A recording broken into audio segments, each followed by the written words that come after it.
Praise the Lord. ஆண்டவரும் அருமை இரட்சகருமாகிய இயேசு கிறிஸ்துவின் இனிய நாமத்தினாலே உங்களை யாவரையும் நாங்கள் வாழ்த்தி ஆசீர்வதிக்கிறோம். கர்த்தர் தாமே உங்களை ஆசீர்வதிப்பாராக. இன்றைய தேவ வார்த்தை சங்கீதம் 27வது அதிகாரம் 1வது வசனம் 2வது வசனம் சொல்லுது பாருங்க. கர்த்தர் என் வெளிச்சமும் இரட்சிப்புமானவர், யாருக்கு பயப்படுவேன்? கர்த்தர் என் ஜீவனுள்ள பெலனானவர், யாருக்கு அஞ்சுவேன்? அல்லேலூயா. கர்த்தர் எப்படி இருக்கிறான உங்களுக்கு வெளிச்சமும், அப்போ உங்களுடைய இரட்சிப்புமானவர், உங்களை இரட்சித்த தேவன், இரட்சிப்புக்கப்பட்ட தேவன், யாருக்கு பயப்படுவேன்? நீங்கள் யாருக்கும் பயப்பட வேண்டியதில்லை, கர்த்தருக்கு பயப்படுங்க. அல்லேலூயா. அதற்காக யாருக்கும் பயப்பட வேண்டியதில்லை. ஏன்னா இந்த வார்த்தையை கேட்டுட்டு யாருக்குமே பயப்பட, உங்கள் கணவரை நீங்கள் கனம் பண்ண வேண்டும். அல்லேலூயா. உங்கள் கணவரை மதித்து நடக்க வேண்டும். அல்லேலூயா. பாருங்க, உங்கள் கணவர் தான் உங்களுக்கு தலை. கிறிஸ்து கணவருக்கு தலை, உங்களுக்கு கணவர் தான். சொல்லிட்டாங்க, யாருக்கும் பயப்படுவேன். என்ன வசனம்? கர்த்தர் என் வெளிச்சமே என் இரட்சிப்புமானவர், யாருக்கு பயப்படுவேன்? அல்லேலூயா.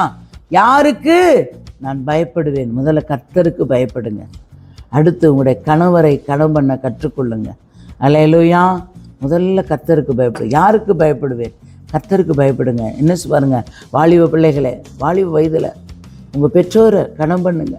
முதல்ல கர்த்தருக்கு பயப்படுங்க. ஏன்னா கர்த்தர் என்ன பார்க்குறா? நீங்கள் எந்த காரியம் செய்கிறீங்க, என்ன செய்கிறீங்க? ஸ்கூலுக்கு போகிறீங்க, காலேஜ் போகிறீங்க, வேலைக்கு போகிறீங்க, அதன் மத்தியில் இடையில் என்ன செய்கிறீங்க என்பதை கர்த்தர் பார்க்கிறார். அப்போ கர்த்தருக்கு யாருக்கு பயப்படுவேன்? கர்த்தருக்கு பயப்படுங்க. ஏன்னா கர்த்தர் என் ஜீவனின் பெலனானவர், யாருக்கு அஞ்சுவேன்? கர்த்தருக்கு அஞ்சி நடங்க.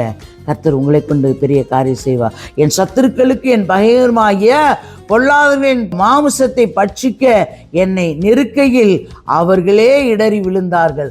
அப்போ ஏன் அவர்களே இடறி விழுவாருங்கன்னா, நீங்கள் கர்த்தருக்கு உண்மையாக இருக்கும் பொழுது, கர்த்தருக்கு பயப்படும் பொழுது, கர்த்தருடைய ஆலோசனை கேட்கும் பொழுது, அவர் உங்களுக்கு ஜீவனும் பலனுமானவர் ஆவார். யாருக்கு அஞ்சுவேன்? கர்த்தருக்கு அஞ்சி நீங்கள் நடக்கும் பொழுது இந்த 2வது வசனம் கிரியை உங்களுக்கு செய்யும். என் சத்துருக்கள் என் பயங்கரமாகிய பொல்லாதவர்களின் மாம்சத்தை பட்சிக்கிற என்னை நெருக்கையில் அவர்களே இடறி விழுவார்கள். உங்களுடைய கண் காணும்.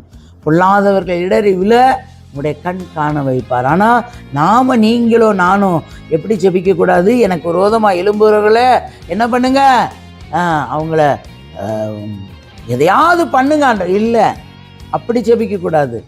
நீ சொல்லணும், ஆண்டவரே அந்த ஆத்துமா விளையேற பெற்றது, அவங்கள ரட்சிங்க, அவங்கள மன்னிங்க என்று சொல்லும் பொழுது அவர் ஒன்று ரட்சிப்பார், ஒன்று பட்சிப்பார். அல்லேலூயா.